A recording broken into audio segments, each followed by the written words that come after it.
Y a continuación le damos la bienvenida a nuestro invitado de honor, el doctor James Graham, socio de la firma 3CT, expresidente de la Asociación Neoleonesa de Abogados de Empresa, ANADE, quien nos impartirá su interesante disertación, la americanización del sistema judicial mexicano. Vamos a proceder a dar lectura de manera breve y sintetizada al currículum de nuestro invitado de honor. Como se lo habíamos comentado, socio de 3CT, cabeza de la práctica de litigio y arbitraje, profesor titular de la Facultad de Derecho y Criminología de la Universidad Autónoma de Nuevo León, titular de la línea de investigación de Derecho Internacional, coordinador del Colegio Académico de Derecho Internacional, coordinador de la Maestría de Derecho Corporativo, ex profesor titular y profesor invitado de la Universidad de Monterrey y titular de la Cátedra de Arbitraje en posgrado, licenciado en Derecho por la Universidad de París, licenciado en Ciencias Políticas por esta misma institución, así como licenciado en Relaciones Internacionales por el Instituto de Altos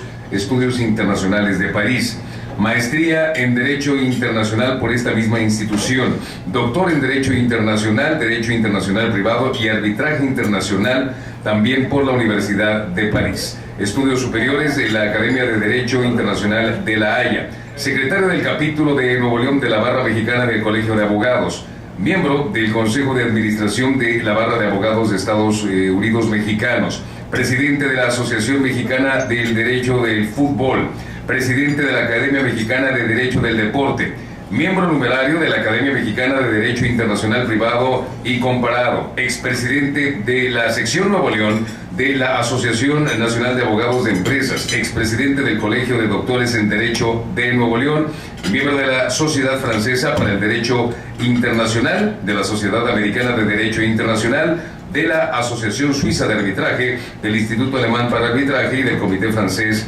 de Arbitraje, autor de 14 libros y 200 artículos a nivel internacional. Bienvenido, doctor James Graham. Muchísimas gracias, me da muchísimo gusto de estar aquí. Muchísimas gracias por su amistad y por la invitación a Norma. Muchas gracias. Y bueno, estamos en casa, ¿no? Es la facultad, entonces me da aún más gusto de estar aquí. Cuando Norma me pidió cuál tema quisiera tratar, pues pensé un poquito y me parece un tema de actualidad que es la americanización del sistema judicial. En pocas palabras, que el abogado hoy, el litigante, tiene que cambiar totalmente su manera de operar, totalmente su manera de pensar, visto que no son reformas que se han implementado, sino hay un cambio drástico del sistema jurídico.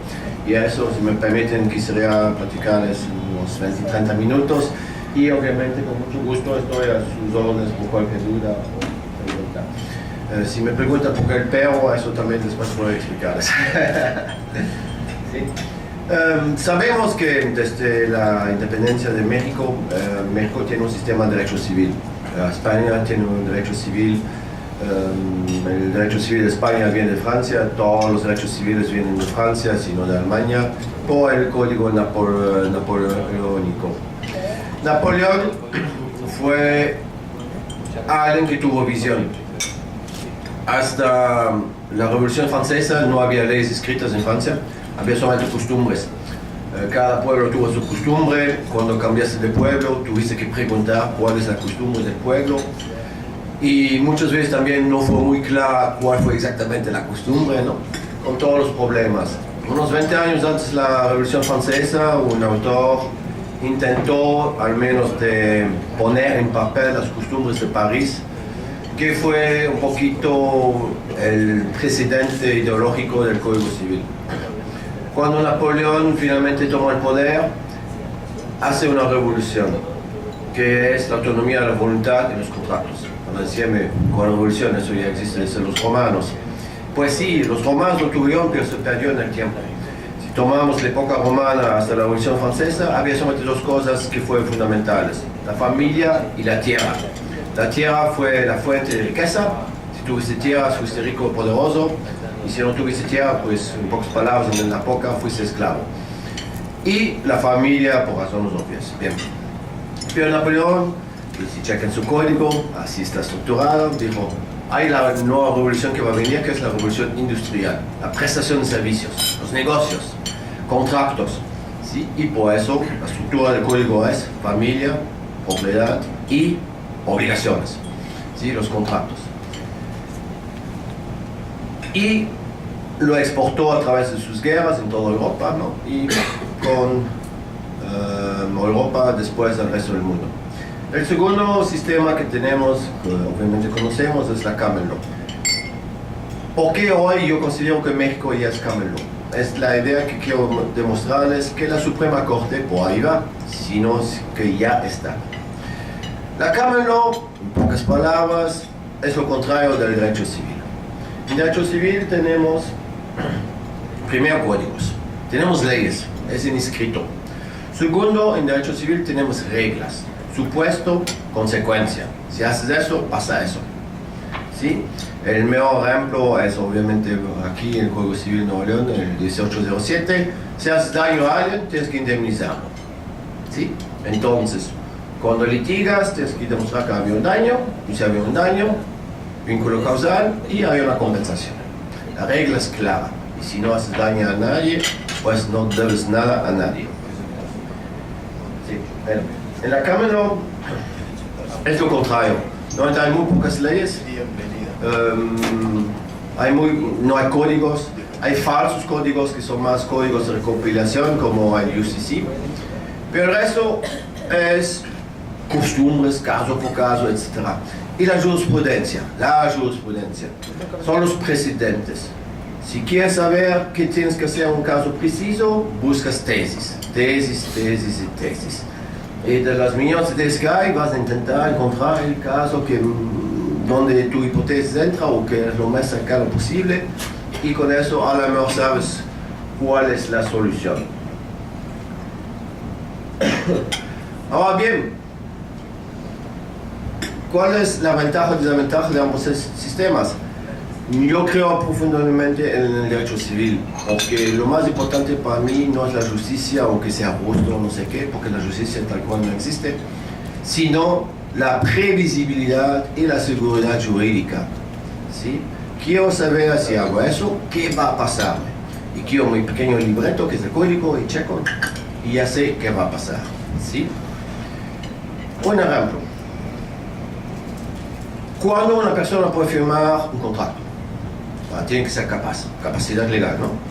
Los americanos se dirían, pues, la persona que tiene el desarrollo mental, emocional y educacional requerido para entender los alcances de lo que va a hacer, es capaz de firmar. El Código Civil dice son 18 años. O bien o por mal, 18 años. Bueno, es muy claro. Si una persona viene conmigo, estoy en un país de derecho civil, digo, bueno, ¿tienes 18 años o no? Sí, tengo 18 años, bueno, yo sé que puede firmar. Mientras que si tendría que analizar si esa persona entiende lo que hace, por qué lo hace, cómo lo hace, etc., y cuáles son los criterios para entender y verificar que así es, etc., y más en la inseguridad jurídica. Ya lo tenemos con los menores, los jueces tienen que escuchar a los menores. Pues sí, pero hasta cómo, dónde, cuál es el criterio, etc., incertidumbres. Los americanos lo ven de otra manera, por dos razones. La primera es, ellos son fanáticos de la justicia. Tiene que ser justo. Pero no es una justicia en abstracto, es una justicia de comunidad. Y de ahí, la segunda razón, que es la consecuencia de la primera, el jurado. Tu comunidad donde vives va a juzgar lo que hiciste bien o mal. Y muchos del jurado toma verdictos que van contra la ley, expresamente en contra de la ley. Y aún así el juez tiene que respetarlo.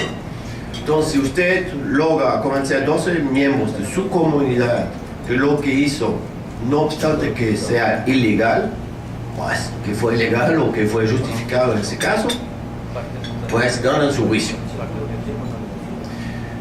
Que el sentimiento de la comunidad es más importante que leyes abstractas.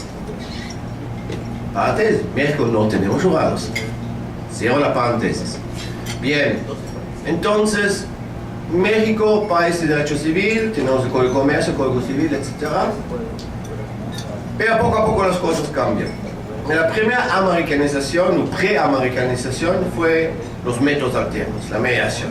A mí me tocó, entonces, con Carlos y otros, hacer el proyecto de la primera ley.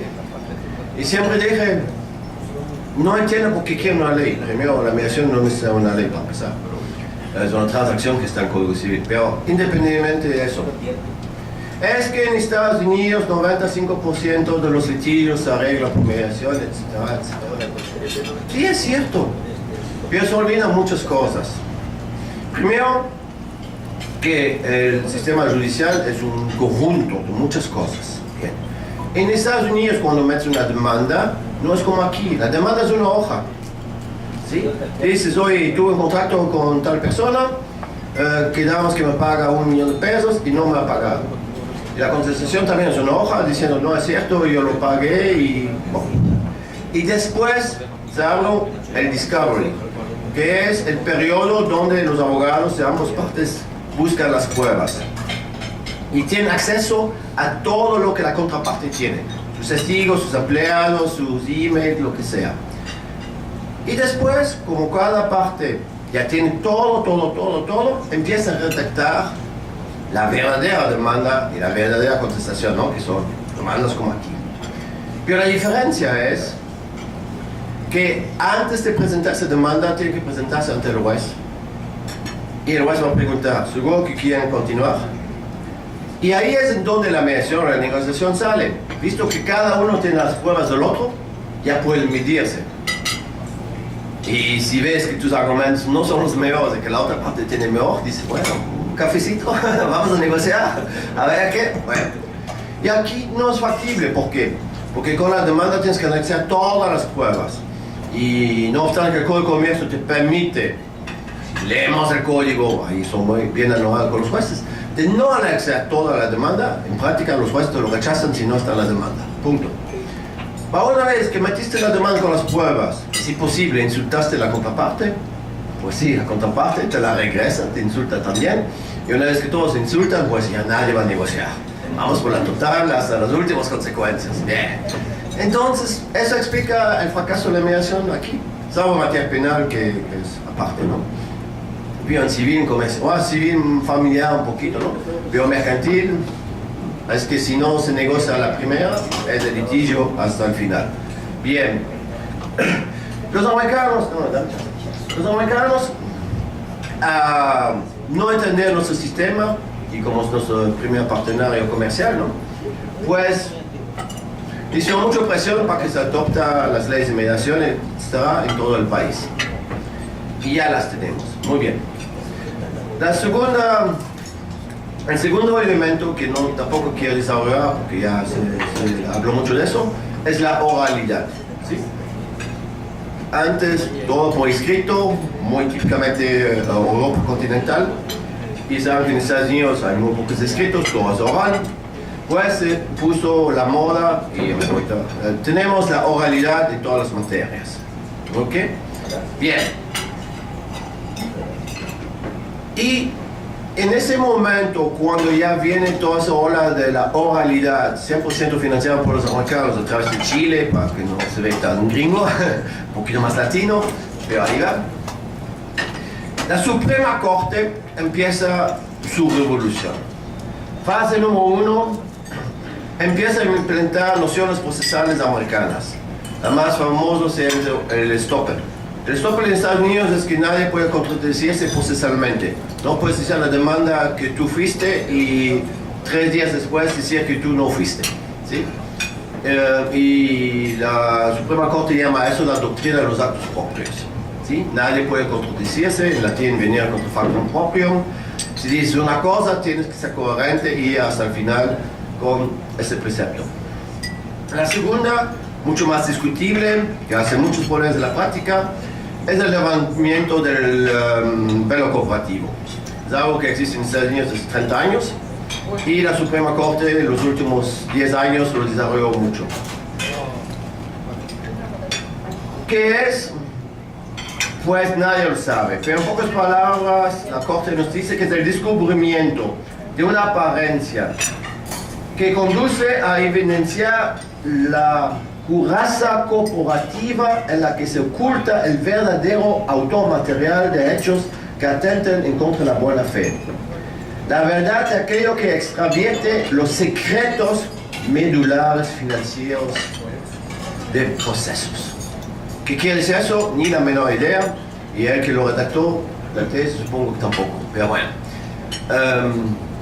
La idea es la siguiente. Típicamente una empresa vacía, ¿sí?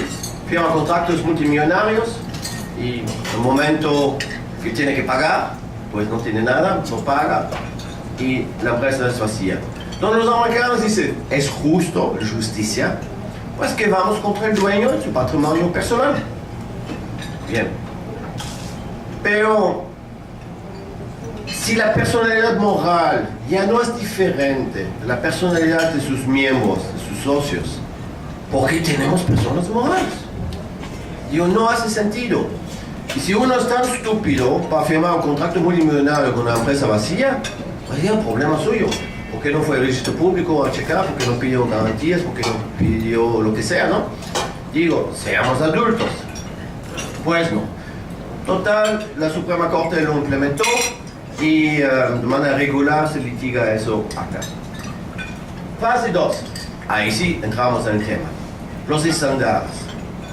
¿Qué es un estándar? No es una regla. La regla, supuesto, consecuencia, ¿no? Un estándar es algo que se mide. Típicamente, la buena fe. ¿Qué es la buena fe? Respuesta de abogado, pues lo contrario de la mala fe. Ok, avanzamos, ya. Bueno, ¿qué es la mala fe? Obvio, lo contrario de la buena fe. Pues, sí, pero ¿qué es? Sea honesto, no sea mal honesto, etc.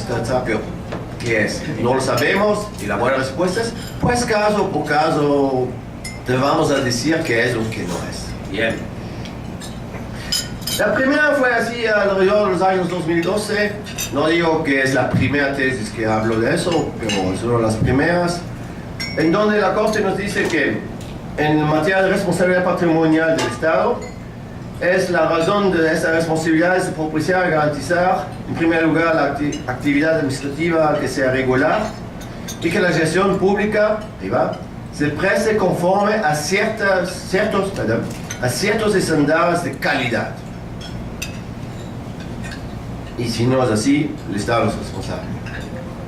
Ciertos estándares de calidad. ¿Cuáles? Sabemos. ¿Cómo? ¿Dónde? ¿Qué? No sabemos. Pero la palabra salió estándares de calidad. ¿Sí?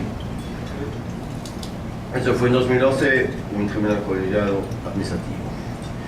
Pero realmente donde todo cambia es la reforma del artículo 1, la Constitución, los derechos humanos. Ahorita todos los derechos humanos. Antes no había ni uno, ahorita todos los derechos humanos. Y para darles el ejemplo más famoso, ¿no? El derecho al libre desarrollo de la persona. ¿Qué es? Nadie lo sabe. ¿Quién lo inventó? Tampoco. Y es raro, es el único país del mundo que tiene eso. El único. El libre desarrollo salió, entre otros, por el matrimonio gay. ¿Sí? Y por la modificación del acta de nacimiento de los transexuales. Los transexuales, ¿cuál fue su problema? Que tienen un sexo visible después de la operación que ya no corresponde al sexo que está inscrito en el acta de nacimiento.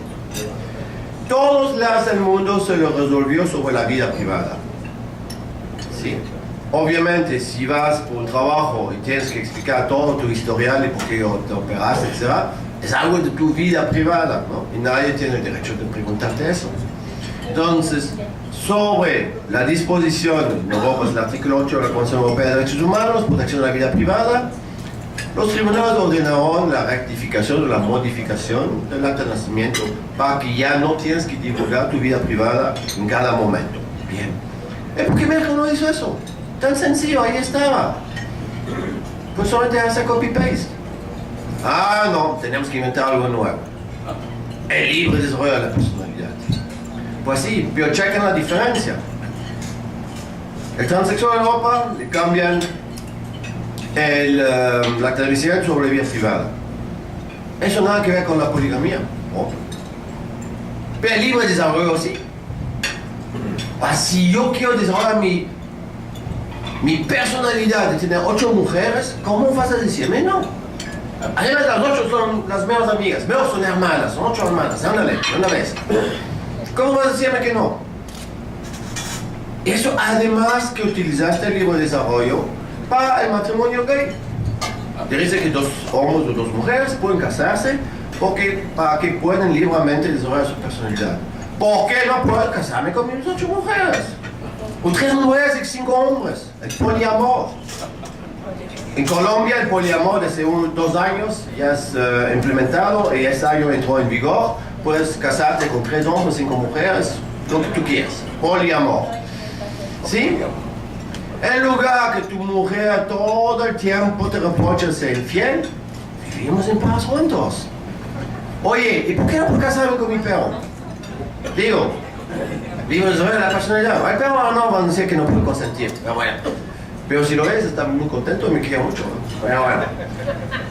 Entonces, ¿qué es el libro de desarrollo? No voy a leerles toda la tesis, sino simplemente decirles, si la leen, no van a entender nada, y yo tampoco. Habla de una libertad interna o libertad externa, que grosso modo puedes hacer todo lo que quieres, salvo cuando no puedes hacer lo que quieres. Eso ya lo supimos, eso nada que ver con el libro de desarrollo de la personalidad, pero bueno. Pocas palabras un estándar. Hay cosas que sí y cosas que no. Y podremos continuar. Dice la Corte que no puedes prohibir el uso recreacional de la marihuana. Sin embargo, a la mejor sí. Porque no dice tampoco que puedes. ¿Puedo o no puedo? Primero. Y a suponer que puedo. ¿Y por qué no la cocaína? Ah, no, eso es otra cosa. ¿Y por qué es otra cosa? Tú dices que la marihuana son adultos que la consumen y que ellos saben cuál es el riesgo de salud. Soy adulto, yo sé el riesgo de salud de la cocaína. ¿Y por qué no la heroína? ¿Cuál es tu argumento si mi personalidad para desarrollarse requiere el uso de esas sustancias? Porque la marihuana sí, la cocaína no. No hace sentido. Y es el problema de los estándares. Que unas veces sí aplican, otras veces no se aplican, y que nadie sabe por qué sí o por qué no. Y que caso por caso intentan de motivarlo lo mejor que pueden, que muchas veces tampoco no pueden, ¿no? Y te explican que eso es bien, que eso es mal.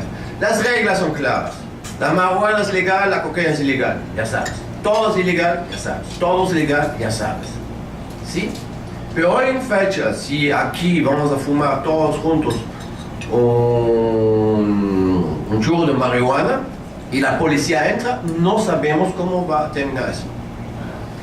Porque la Corte dijo que la Ley General de Salud, el artículo no recuerdo cuál, es inconstitucional porque es una prohibición total.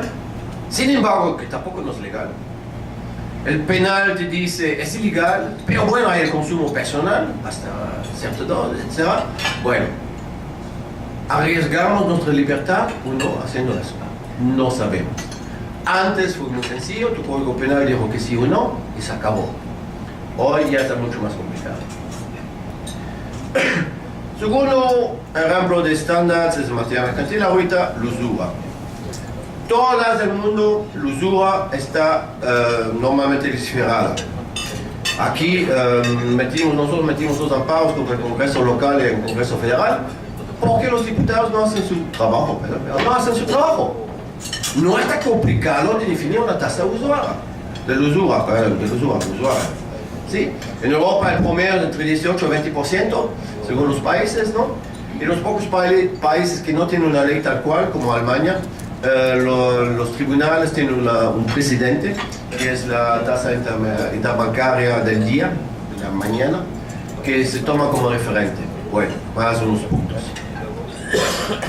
En ausencia del trabajo del legislador, porque la jurisprudencia no simplemente ha dicho la usura está en el comercio, no es que no existe, está, solamente que la tasa no está. ¿Y qué vamos a tomar la tasa del Banco de México, la tasa interbancaria o no sé, lo que tú quieras, pero una tasa? Ah, no. Es la prohibición de la explotación del hombre por hombre. Y con eso vas a explicarme si mi tasa de 7.1% es contra derechos humanos, o de 19, o de 3, y si es 7.1, ¿por qué no 7.2? ¿Cómo voy a saber cuando hago mi contrato de préstamo cuál es mi tasa? Ah, oye, ahorita recordándome, hace 500 años no fue la Iglesia Católica que prohibió los intereses por la explotación del hombre por el hombre.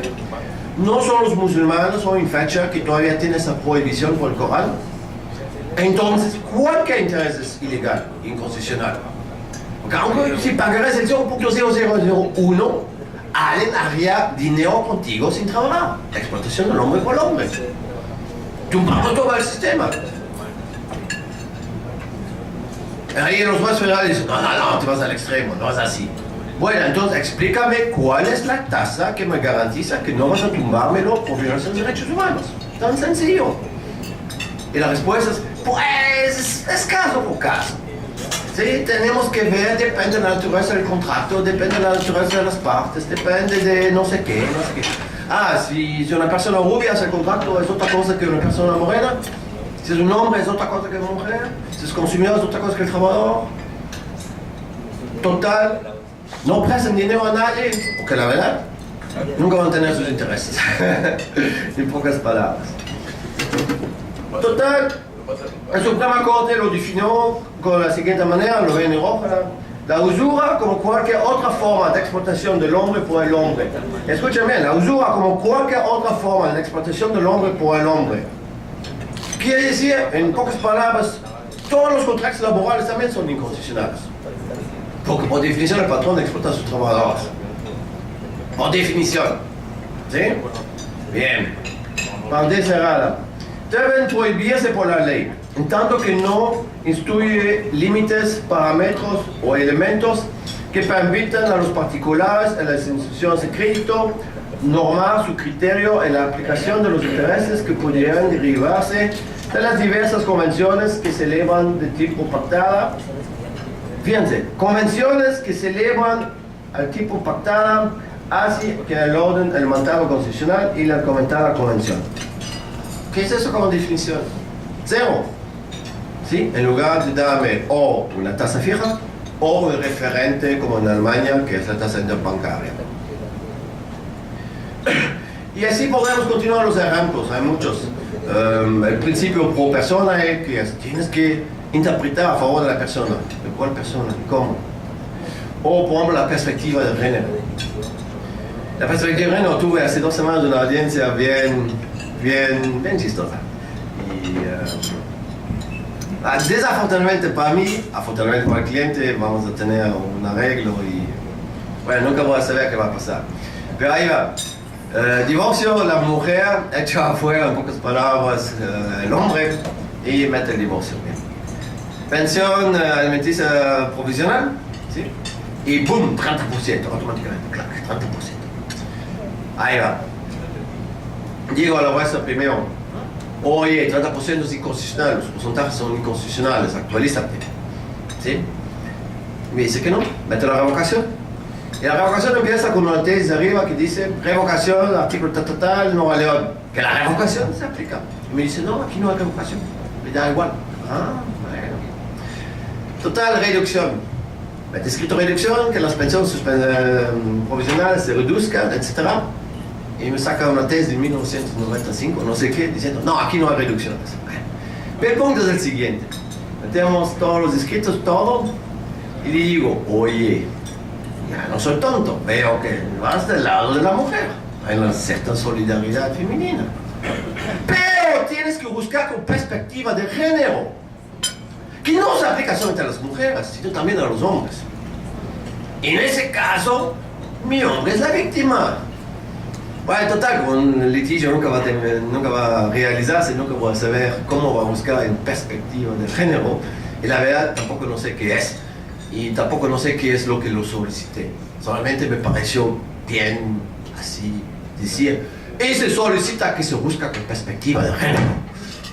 ¿Qué quiere decir? A ver, ni la menor idea. Pero bueno.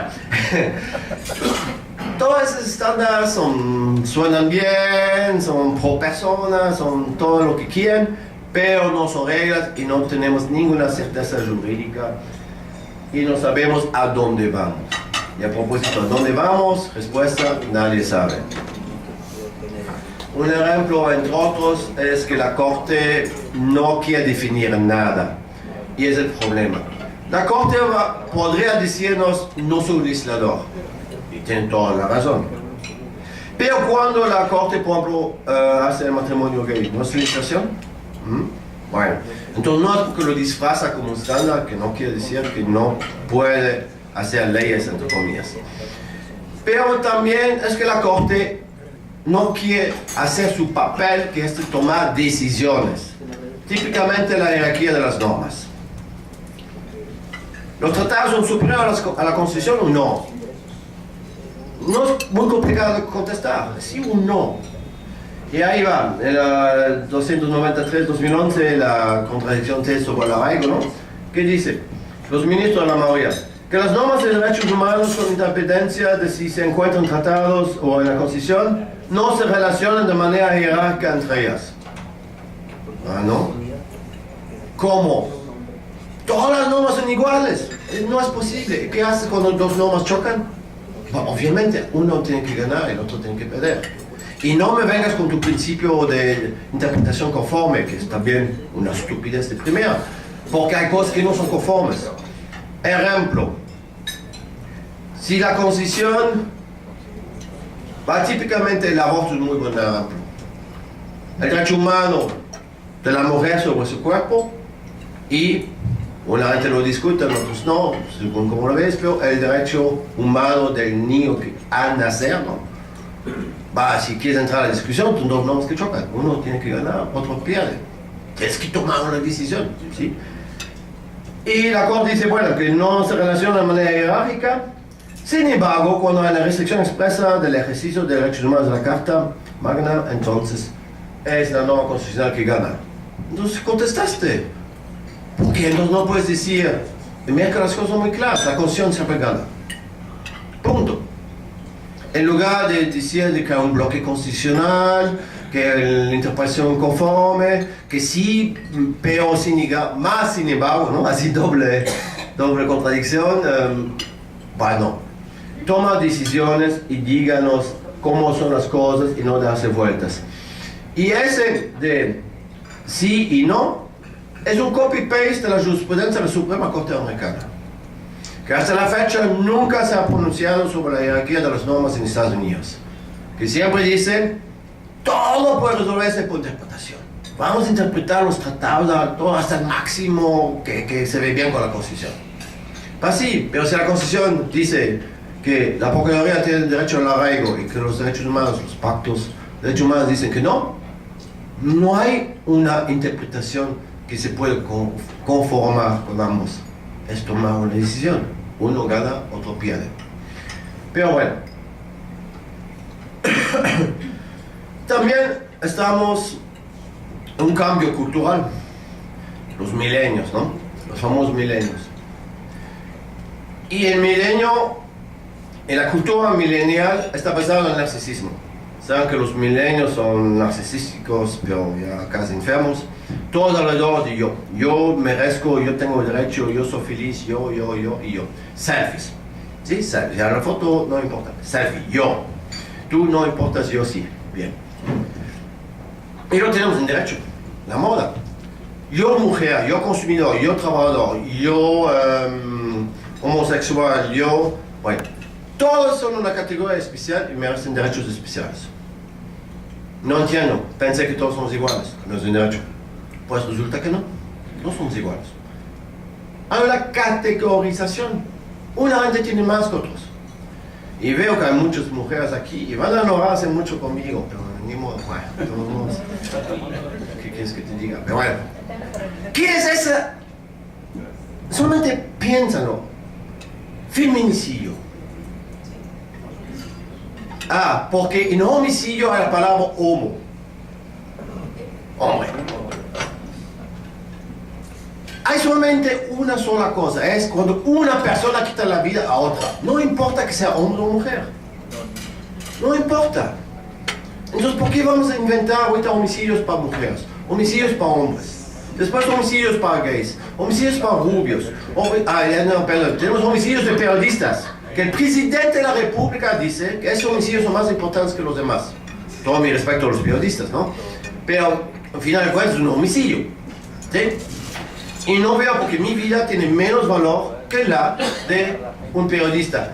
Porque ya hay abogados que fueron matados. Y nunca escuché al presidente de la República hablar de los abogados matados. ¿Sí? Bueno, hay niños que son matados. Hay rubios que son matados, y morenos que son matados, etc. Católicos, y protestantes, etc. ¿No? Ahorita todo tiene derechos especiales porque toda categoría es más especial que las demás. Pero entonces, ya no somos iguales.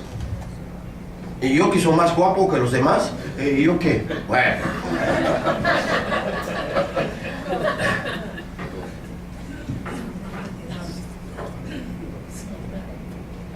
El milenio también es, yo merezco, ¿no? Yo merezco mi felicidad, yo merezco un trato especial. Y no estoy de acuerdo con reglas que no me gustan. ¿Sí? Lo vemos todo el mundo, en particular en materia de consumación, consumidor. Que el consumidor es una parte débil con respecto al vendedor.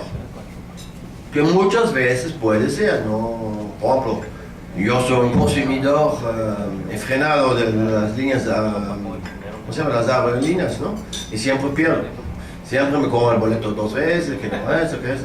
Te vas al Profeco, pierdes tu tiempo, bueno. Entonces no soy yo que soy anti-Profeco. Pero viceversa, no puedes tampoco hacer cualquier cosa. ¿Sabes qué? Había, no sé, Liverpool grande dijo, ¿cómo se llama? Venta de fin de año y no se regresa la mercancía porque hay descuento del 50%. ¿Compras? ¿No te gusta? Ah, no, ahorita voy a poner porque yo quiero sí. Ah, no, en caso real, ahorita lo pienso cuando había los eventos medio trágicos aquí con el gasolinazo, ¿no? Hay gente, ¿cómo fue? Una de las tiendas, sí, no voy a decir la marca, dijo, había la publicidad, viste, mujeres que tienen un poquito de peso y que tienen una cierta ropa, y Cosmo dijo, esa línea de ropa te hace ver más delgada. ¿Sí? Y una mujer lo compra y se dio cuenta, sí mismo, en su espejo, con su selfie, ¿no? Que no se ve menos delgada. Se fue a la Profeco. Y la Profeco en la Ciudad de México clausuró la tienda un día para verificar si mienten o no en su publicidad. Hazme el favor. ¿Me explico? Bueno. Entonces, esa cultura del yo, de las categorizaciones, es muy peligroso. Porque las categorizaciones son siempre discriminatorias. En lugar que vivimos en paz, hombres y mujeres, ahorita hay una guerra sexista. En lugar que vivimos en paz con nuestra sexualidad, heterosexuales o homosexuales, es pro o anti-homosexual. ¿Sí? En lugar que trabajadores y patrones más o menos, como hasta donde pueden, conviven en paz, ya el patrón contra el trabajador, viceversa, etc. Las discriminaciones siempre son guerras, y en las guerras siempre uno pierde. Es cuestión de tiempo. Miren que si vas en Europa, especialmente Europa del Norte, Escandinavia, Holanda, todos estos los países protestantes, nadie te pregunta tu orientación sexual, nadie pregunta si es hombre o mujer, todos te pagan lo mismo, a nadie le importa todo eso, por una sola razón, porque somos iguales. ¿Sí? Y tal que hay un debate sobre la igualdad, es la prueba que no somos iguales, si no, no existiría ese debate. Y la Corte, desafortunadamente, también echa aceite sobre el fuego y no ayuda.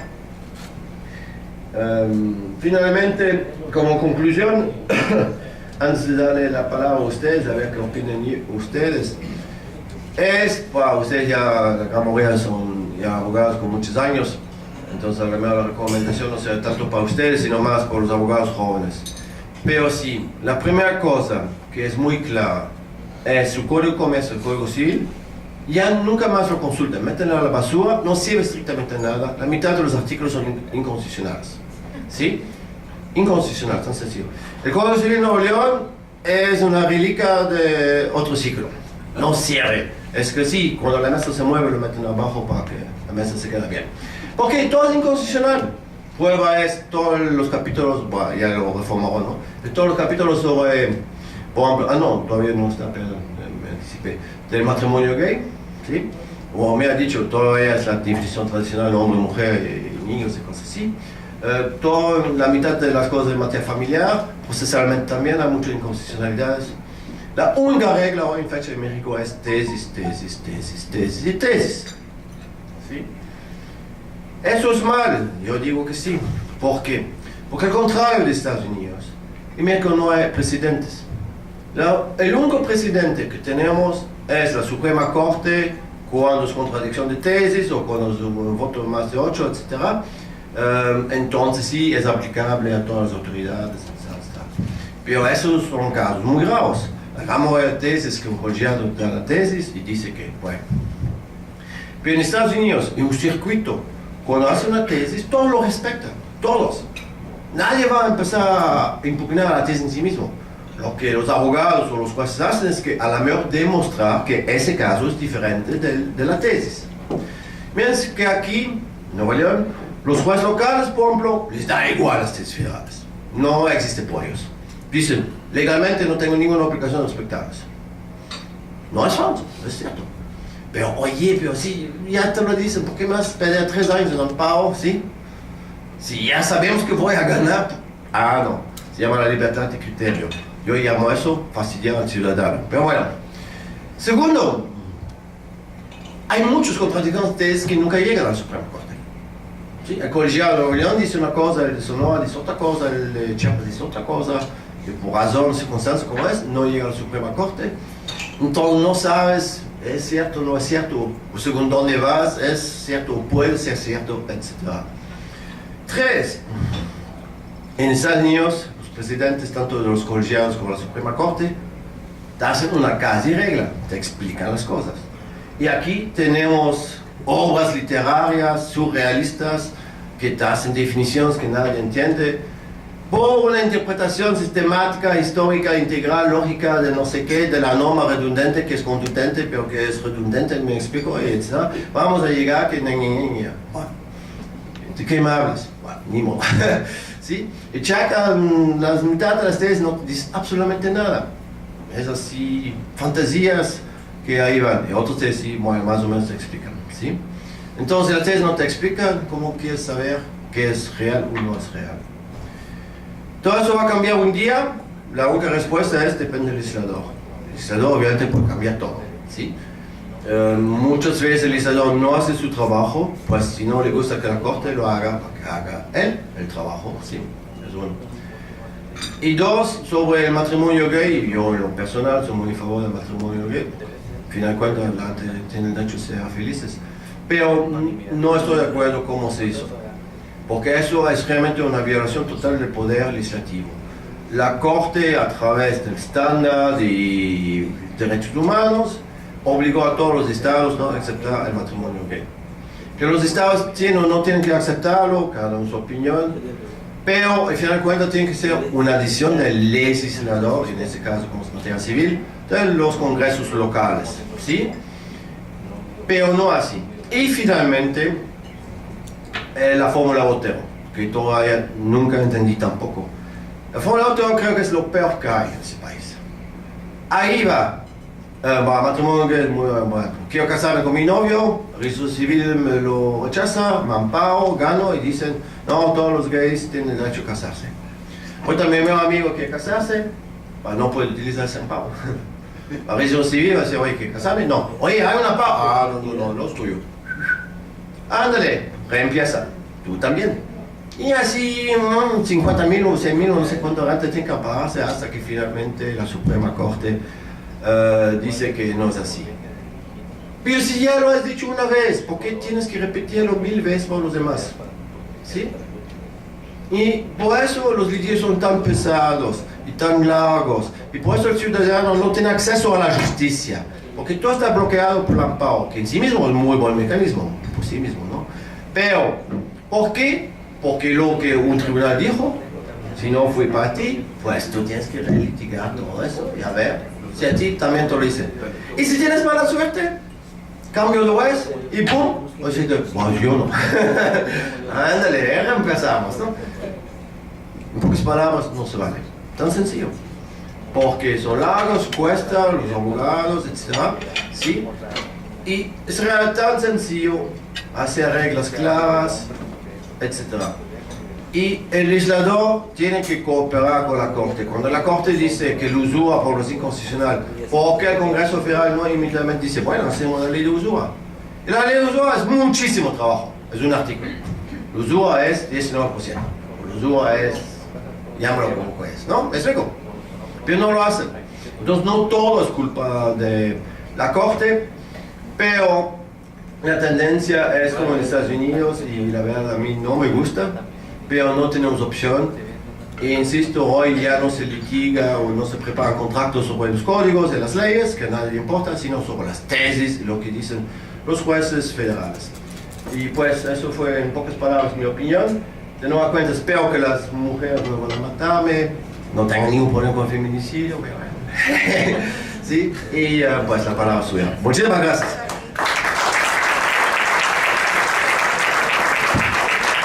Muchísimas gracias, doctor James Graham. A continuación vamos a proceder a la breve dinámica de preguntas y respuestas. Si alguno de los presentes desea hacer alguna, por supuesto, le facilitamos el micrófono. Nada más, por favor, alzar su mano para enviarlo. Adelante, doctor.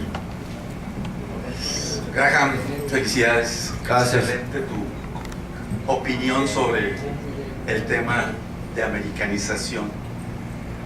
Básicamente son aspectos que los que estamos en esto, tanto la Barra México, Estados Unidos, contemplamos precisamente que el pilar para que pueda hablarse de ese sentido de americanización tendría que llevarnos a que para poder entrar a un tribunal primero tienes que presentar un examen de barra, y si la barra no te permite, no puedes entrar a un tribunal directamente como parte.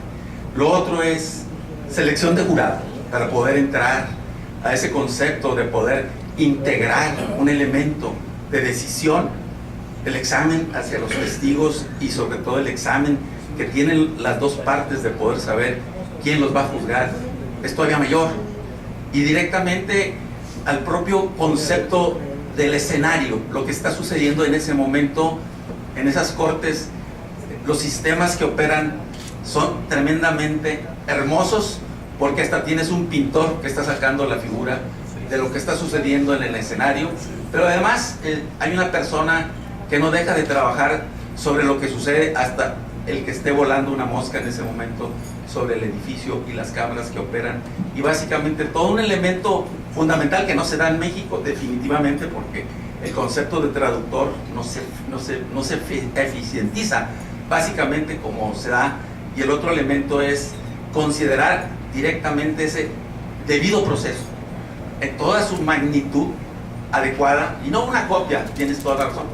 Si seguimos copiando, copiamos mal, y seguimos viendo ejemplos tan burdos, básicamente nos va a ir mal, porque si de fondo no operamos en las escuelas de derecho para saber de qué forma podemos entender que nuestra profesión, definitivamente el derecho civil o el common law tienen un pilar importantísimo, sobre todo porque en Estados Unidos el derecho civil se aplica en Nueva Orleans, se aplica en Puerto Rico, se aplica en California, se aplica en Texas, se aplica en Arizona, se aplica en la mayor parte de los Estados Unidos, donde aparece esa figura directa de la interpretación, y definitivamente se llama el expert witness, y nos llaman a nosotros precisamente para estar en esas cortes y poder considerar que jamás hay un divorcio sobre el common law o sobre el derecho civil en las cortes norteamericanas. Ese ejemplo lo hemos estado viendo sobre todo porque el elemento pericial o el elemento del expert witness o el elemento del testigo, aquí es difícil que se dé, pero el de conciencia, que es el más importante, no creo que encontremos una Biblia en ninguno de los juzgados mexicanos, y la Biblia aparece directamente como un elemento trascendental para poder hablar en conciencia, y que para que puedas empezar directamente, a ese señor se le llama honorable. O sea, la persona que está presidiendo es honorable, pero también el que entre ahí tiene que ser honorable, y básicamente la esencia del sistema judicial va más allá directamente del sentido religioso, sino de la honorabilidad con la que se tiene que conducir, y desde luego el elemento que tiene la ley de Moisés directamente, que son obligaciones, no derechos. No matarás, no robarás, no. el concepto de la Biblia es elemental, copiado en el Corán y copiado en otras religiones definitivamente, o también tomadas de la base del verdadero sistema para que pueda operar el derecho comparado en toda su extensión, porque tú lo vives y yo te respeto, verás, es un hombre del mundo y nosotros tenemos acceso también a Holanda como abogados enlace en el Haya por Restitución Internacional de Menores, y básicamente vemos el verdadero sentido de respeto hacia los jueces, hacia los sistemas, pero también porque los abogados son sometidos a exámenes y básicamente el examen más difícil es decir la verdad.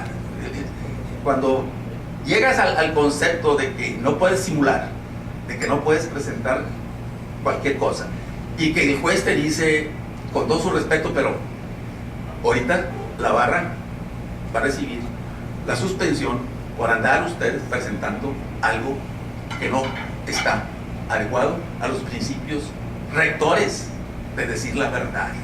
Y ese es el elemento, desgraciadamente, el empuje que se da en las cortes es que tienen una Biblia, y aquí, aunque la separación de Estado y Iglesia se dé, el código ético y la moralidad no aparece en las normas, mucho menos va a aparecer en la Suprema Corte y mucho menos en lo que tú estás presentando, porque están muy separados. Hay un divorcio entre la moralidad, la ética, el concepto social directo. Cuando hablas de los servidores públicos, pues ellos van por otro concepto, pero no van por la verdad, y el concepto de la verdad es fundamental. Yo te respeto porque has sido muy íntegro, siempre hemos sido contraparte, nos hemos conducido con mucha decencia, y en el sentido mismo de esa preparación que hay para primero buscar un buen arreglo antes que un gran litigio. Felicidades. Muchísimas gracias. Dos pequeñas observaciones sobre lo que dijo Moreno. La primera, los jueces, y la segunda, los abogados. La diferencia, gran diferencia entre no todos los jueces mexicanos, pero muchos jueces mexicanos y europeos americanos, es lo siguiente. A mí siempre me preguntan qué podemos hacer para que la justicia sea mejor en México. Reformamos la Constitución, reformamos las leyes, no. Cambia el switch en la cabeza de los jueces. En Europa, Estados Unidos, los jueces quieren resolver los asuntos, quieren ayudar a la gente. Y aquí es como no resolver, como no quemarse con nadie, como no decidir nada, como desechar ofrecimientos, desechar, no tomar riesgos con nadie y vamos. Insisto, no todos los jueces, afortunadamente sí hay también jueces que hacen su trabajo. Esa es la primera, el switch en la cabeza. Y con respecto a los abogados, Mariano dijo la palabra honorable, tiene toda la razón. En Estados Unidos, pues a las 4 de la mañana se acaba puesto en la cama para pedir honor de cateo.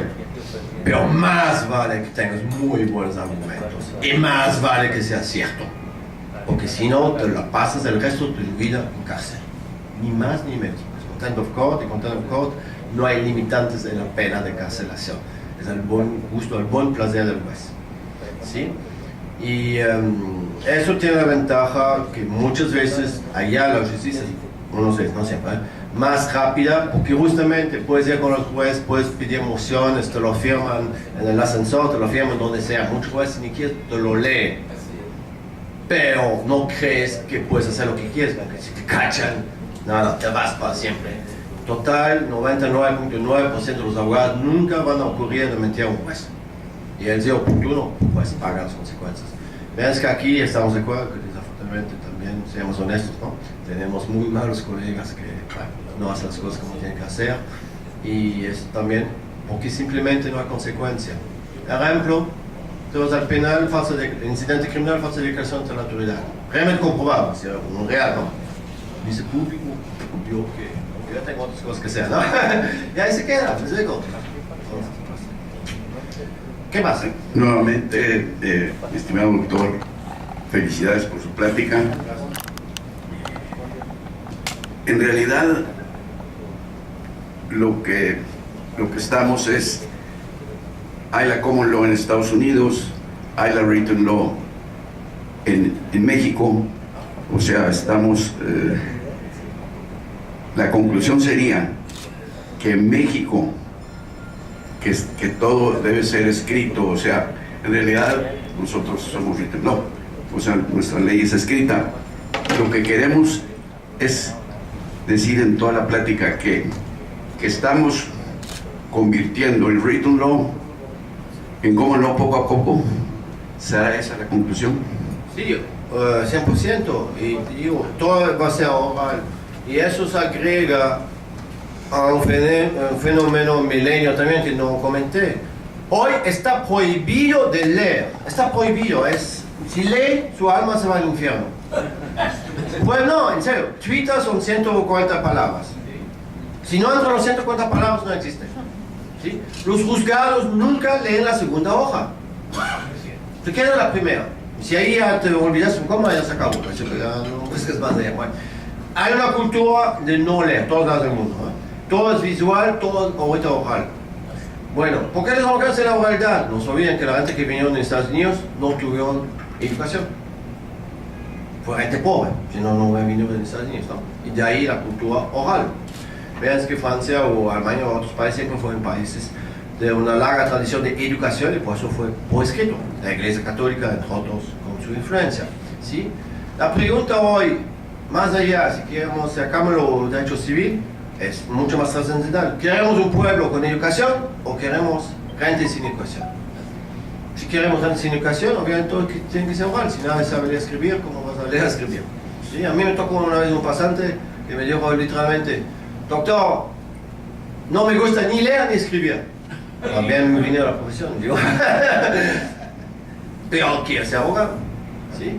Entonces, eso también, aquí con la Facultad de Derecho o otras instituciones, también una pregunta. ¿Qué hacemos? ¿Obligamos a la gente de leer y vamos a tener a la norma escrito? ¿O nos quedamos en lo oral y nos quedamos en educación? Licenciado. James, buenos días. Felicidades por tu plática. Yo quiero hacerte un comentario y pedirte tu opinión. Mira, creo que, y estamos hablando de americanización y por eso voy a hablar de Estados Unidos y de México. Creo que los Estados Unidos, muy bajo porcentaje de los litigios se van a apelación y luego se van a los tribunales superiores. Eso tiene una razón, hay que encontrar el porqué. En México los litigios son a 3 ramos. Eso es por definición. Nadie está conforme con la sentencia del juez de primera instancia, por definición, y que el de la segunda tampoco, y entonces te vas al colegiado y tampoco estamos de acuerdo, pero pues ahí sí ya no hay de otra. Y si hay oportunidad de irte a la Suprema Corte con un recurso extraordinario, te vas. Eso tiene una explicación, y yo creo que la explicación es que los abogados somos un desorden.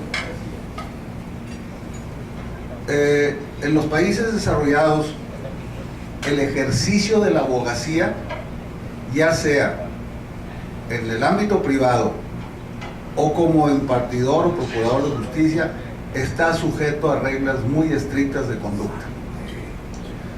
Y yo creo que nosotros no nos vamos a americanizar, ni nos vamos a europeizar, ni vamos a avanzar mientras nosotros mismos, mientras los abogados no iniciemos un proceso de autorregulación.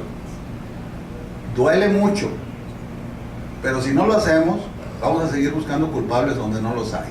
Los culpables de que el sistema de justicia en México no funcione somos los abogados. Quiero tu opinión sobre eso. Sí. Primero, tu afirmación que hay muy pocas apelaciones en Estados Unidos es totalmente correcto. Y tu explicación de los abogados también parcialmente es correcto. No hay muchos recursos en Estados Unidos, primero porque en materia federal, que será el amparo aquí, no es tan sencillo como aquí, no puedes presentar el amparo, es muy delimitado. ¿Sí? Uno. Dos, las apelaciones, si haces un recurso frívolo o un recurso así para ver si el chicle pega, la barra te multa y juegas con tu pan cotidiano, entonces tienes que pensarlo 2 veces. En otros países como Francia, por ejemplo, ningún abogado tiene acceso a la Suprema Corte, son abogados especializados que son limitados al número de 60. ¿Sí? Y 3, los costos. Una apelación en Estados Unidos en materia penal o algo así, hablamos de cientos de miles, de millones de pesos, porque sí, está bien pesado. ¿Sí? Viceversa, también se considera en Europa, es como aquí, ahí tenemos 4 rounds, porque tenemos los 3, más la Corte Europea de Derechos Humanos, que ya es también de ley, ¿sí? Y los juicios van por 20 años. Pero la gente le gusta mucho el concurso, ¿no? La última oportunidad. Es que, a ver si, bueno, entonces ahí es un poquito el pro y contra, ¿no? Pero yo creo que el amparo aquí es algo genial. México es el único país que tiene el amparo tal cual, ¿sí? A mí me parece fenomenal. Hay solamente un abuso, tan sencillo. Pero ese abuso, uno es porque no hay precedentes, con eso ya eliminaremos muchos amparos, ¿no? Y dos, multa al abogado que si sabes que hay una contradicción y aún así lo presenta, múltalo. Y no hay filtros. ¿Por qué no hay filtros? Porque hay muchos amparos a primera vista, sabes que no hacen sentido, ¿sí? Simplemente deséchalos, ¿sí? Y cuatro también, la justicia es muy lento aquí porque teclan. Son monumentos de la historia, pero bueno. Y finalmente, por la autorregulación de la abogacía, mira, mucha gente aquí son de colegios de abogados, de todas las formas, todas denominaciones, etc. ¿Qué puedo decir? Los médicos tienen uno, los notarios tienen uno, todos tienen uno. Defienden los intereses de su profesión. Y los abogados en todo el país son 300 colegios en cada estado, entonces defienden solamente el interés personal de cada uno. Entonces cuando uno se enoja con otro, es otro colegio, otra denominación, y ahí vamos. Yo nunca entendí eso. ¿Por qué no hacemos un solo colegio y defendemos la profesión? Y doy solamente un ejemplo.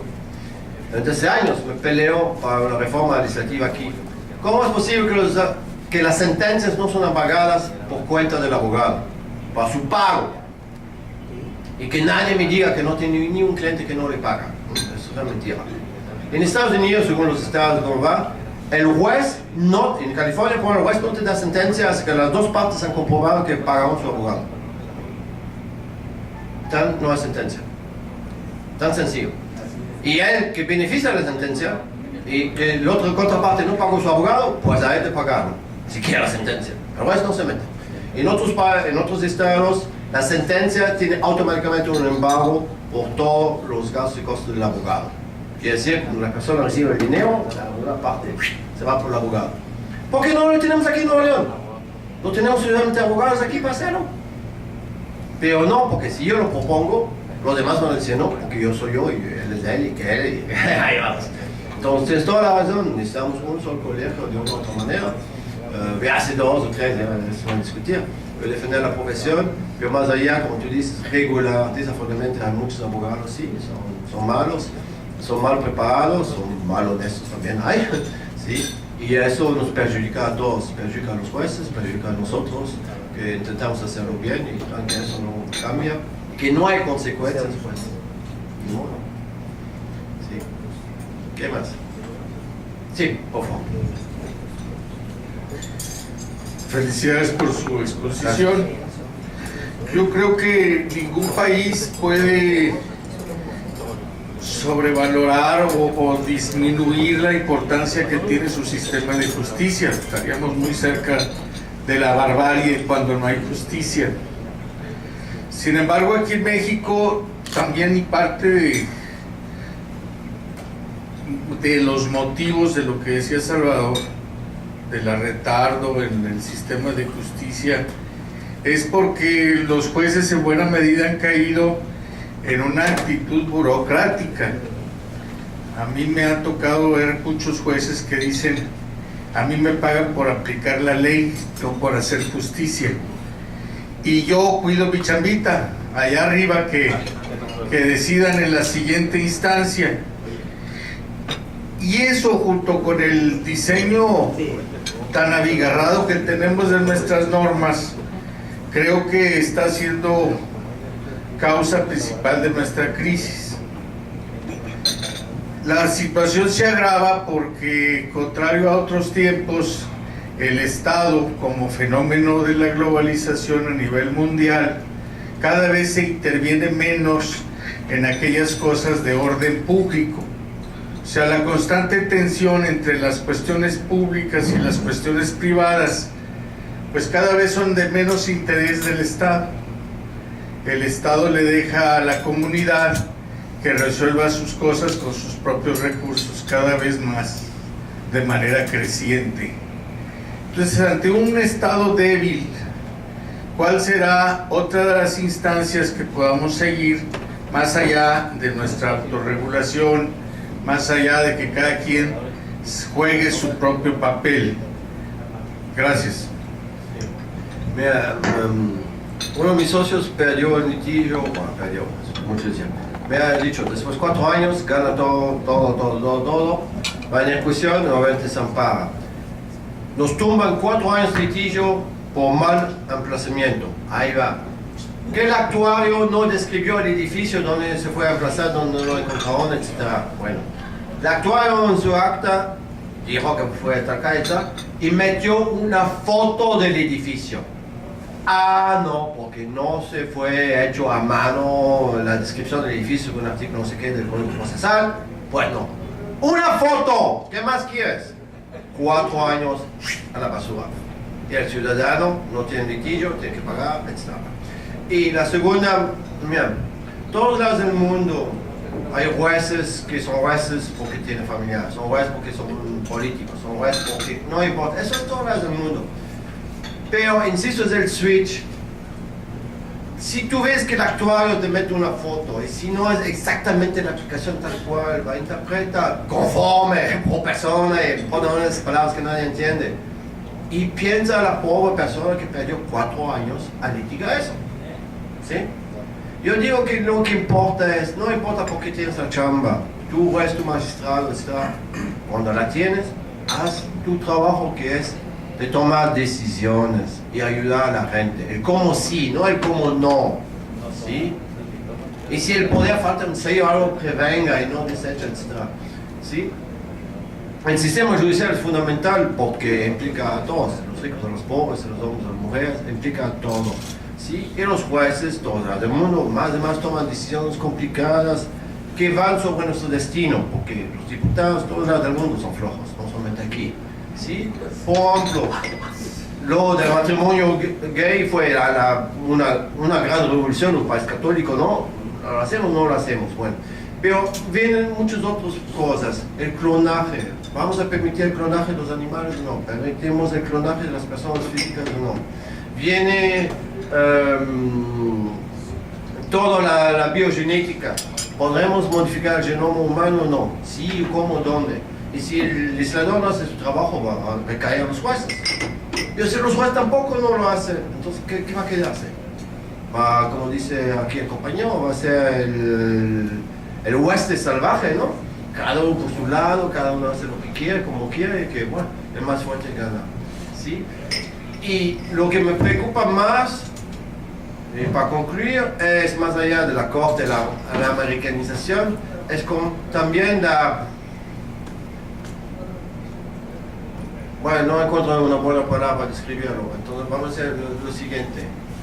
El falto de respeto del Estado por su Estado de Derecho. Mira, cada día abres el periódico, hay un político, alcalde, gobernador, presidente, del partido X, Y, no importa, todos son los mismos. Que luego me dicen, lo que dice la palabra me da totalmente igual, porque aquí yo hago lo que quiero. Ay, el Estado de Derecho. A mí qué me importa la ley, porque aquí yo hago lo que yo quiero. Es inconstitucional, me da igual, lo aplico. Estado de Derecho, la propia autoridad te dice, el derecho, ¿sabes qué? A la basura. El Estado de Derecho, ¿sí? Y después, unas dependencias aplican más las reglas o más respetuosas, ¿no? Y otras dependencias dicen claramente aquí, nos da totalmente igual que dice la ley, ¿sí? Entonces, si el Estado mismo no respecta el Estado de Derecho y cuando el Estado renuncia diciendo, ¿sabes qué? Yo sé que mi policía no jala, cómprate armas.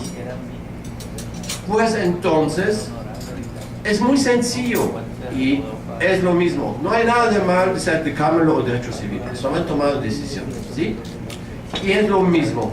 Queremos un Estado, no lo queremos. No lo necesitamos. Podemos regresar como hace 10.000 años. Cada uno la pistola y el más fuerte gana. Pero ¿por qué hemos optado por el Estado?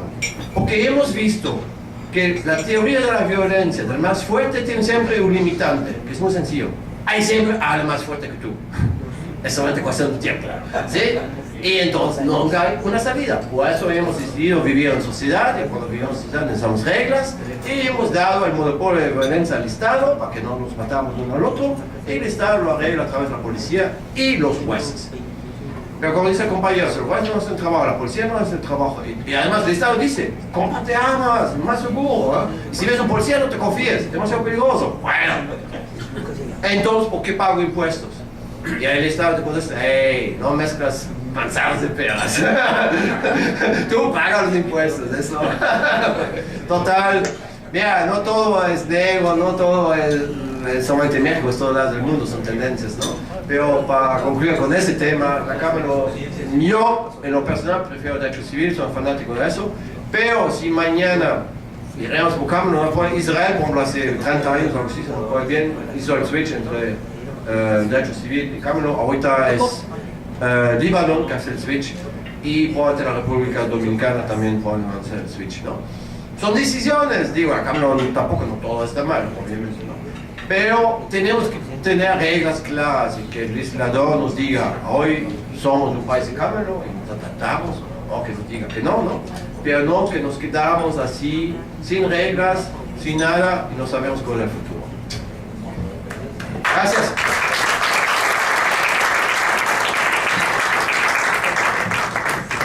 Muchísimas gracias para nuestro invitado de honor, doctor James Graham, por esta notable participación. Y a continuación, nuestra presidenta va a entregar un merecido reconocimiento a nuestro invitado de honor y va a dar lectura a lo que dice este mismo reconocimiento. Adelante, maestra. Doctor, muchísimas gracias por su participación. Es para mí un gran honor, en representación de nuestra asociación, nombre y representación, otorgarle este merecido reconocimiento por compartirnos sus conocimientos y su extraordinaria disertación. Muchas gracias. La Asociación de Egresados de la Facultad de Derecho y Criminología de la Universidad Autónoma de Nuevo León, don José Alejandro de Treviño Gutiérrez, Asociación Civil, otorga el presente reconocimiento al doctor James Graham, socio de la firma 3CT y expresidente de la Asociación Neolonesa de Abogados de Empresa, ANADE, por su notable disertación, la americanización del sistema judicial mexicano. Firma, secretario, tesorera y presidenta. Muchísimas felicidades y muchas gracias por compartir.